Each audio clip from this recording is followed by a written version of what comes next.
Siamo qui con Enrico Chisari, medico veterinario, e vorremmo fargli alcune domande.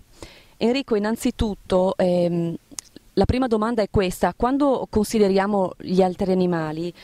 sarebbe doveroso porsi la questione della loro vita emotiva, ma è sempre facile comprendere dolore e piacere in un animale? Sì, la domanda che poni è davvero importante, perché noi solitamente noi non possiamo che conoscere solo parzialmente, in modo intuitivo, cosa sia il piacere o la sofferenza, il dolore in un altro animale. Solitamente quando noi ci poniamo questa questione, diciamo, la interpretiamo per analogia con la nostra specie, quindi facciamo un'operazione di antropomorfizzazione dell'animale negandogli la propria specificità. In particolare, quando noi consideriamo questi aspetti degli animali, tendiamo ad avere con loro un rapporto di tipo simpatetico, ovvero pensiamo, riconosciamo che loro sono come noi, io sono come te, tu sei come me, quindi ti capisco. E questa è un'operazione che può funzionare solo alcune volte. Dovremmo riuscire invece ad avere un rapporto più compiuto, un rapporto empatico, ovvero riuscire a comprendere, a capire cos'è esattamente quell'animale, quindi a dire: io ti comprendo, capisco cosa sei, riesco a vedere il mondo attraverso i tuoi occhi. Solo così noi possiamo comprendere che ogni specie ha una struttura motivazionale differente, cioè ogni specie sta bene o male in modo diverso rispetto alle altre,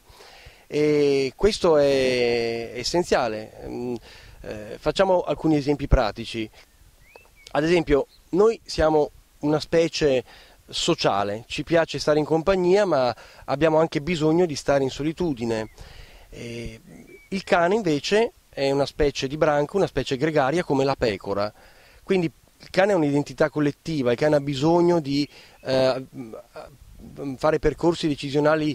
condivisi e ecco, in questo senso un cane che abbia un enorme giardino e abbia un proprietario che cura moltissimo l'alimentazione,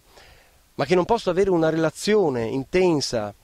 o con propri conspecifici o con elementi del branco familiare, quindi il cosiddetto proprietario, ecco, questo cane sarà un cane che assolutamente sarà infelice, pur avendo a disposizione un grande giardino, un ottimo cibo e tutte le cure, le profilassi che si possono dispensare a un cane. Un'altra esigenza, sempre rimanendo sull'esempio del cane, un'altra esigenza etologica molto importante del cane è quella diciamo esplorativa. Il cane assolutamente ha bisogno proprio di effettuare questa attività di esplorazione, quindi un cane che al contrario di quello di prima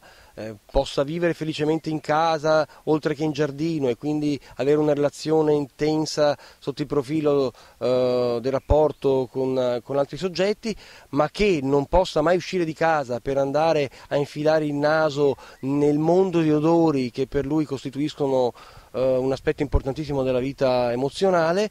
sarà sicuramente un animale meno felice di un cane che magari vive solo in appartamento, ma il cui proprietario lo porta fuori 3 volte al giorno, consentendogli appunto di esplicare questa attività molto importante.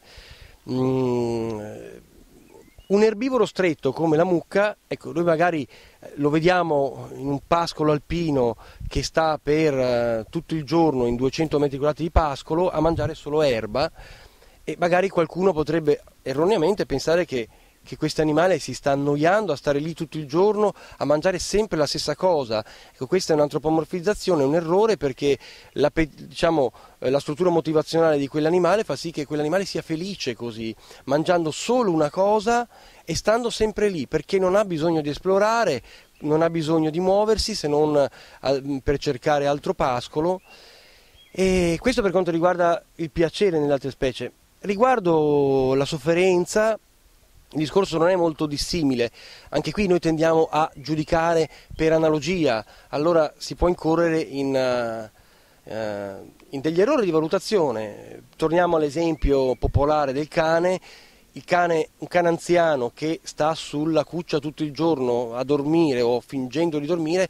forse non è un cane affetto da demenza senile, ma forse è un cane che ha un dolore cronico per un'osteoartrosi devastante, quindi va sottoposto a una terapia analgesica e forse così ritornerà a correre per il giardino. Quindi quando si valutano queste emozioni nelle altre specie bisogna fare attenzione, bisogna prima conoscere le specie, dobbiamo fare un'operazione di questo tipo.